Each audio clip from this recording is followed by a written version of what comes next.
मोठी बातमी आहे। दादरच्या प्लाझा बस स्थानकाजवळ एक अपघात झालेला आहे। या अपघातामध्ये बस स्थानकावरील एकाचा मृत्यू झालेला आहे। 4 जण जखमी झालेत। अपघातामध्ये एक टॅक्सी आणि कारचं देखील मोठ्या प्रमाणात नुकसान झालं।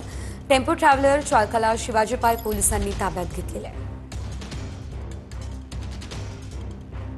सिनेमाजवळ बस स्टॉपला एका ट्रॅव्हल व्हॅनने बेस्ट बसला धडक दिली होती। त्या बेस्ट बसने पुढे बस स्टॉपवर धडक दिल्याने त्या ठिकाणी एक जणाचा मृत्यू तर 3 जण गंभीर जखमी झाल्याची माहिती मिळाली। त्यानंतर आता आपण पाहतोय की जी ट्रॅव्हल व्हॅन जी आहे ते शिवाजी पार्क पोलीस ठाण्याच्या हद्दीमध्ये उभी करण्यात आलेली आहे। त्या संपूर्ण ट्रॅव्हल व्हॅनची तपासणी जी आहे ते फॉरेन्सिक टीमच्या वतीने करण्यात आलेली आहे। कारण की काल 11:30 वाजता प्लाझा सिनेमाजवळ जे बस स्टॉप आहे त्या बस स्टॉपवरती ट्रॅव्हल व्हॅननं बेस्ट बसला धडक दिली आणि या बेस्ट बसच्या धडकेमध्ये बेस्ट बसची धडक थेट बस स्टॉपवर जाऊन आदळली आणि त्यामध्ये एक जणाचा मृत्यू तर 3 जण गंभीर जखमी जे आहेत ते गंभीर जखमी झाले। त्यांच्यावरती सायन रुग्णालयामध्ये सध्या उपचार सुरू आहेत। कॅमेरामन रोहन पवारसह निवृत्ती बाबर, TV9 मराठी, मुंबई।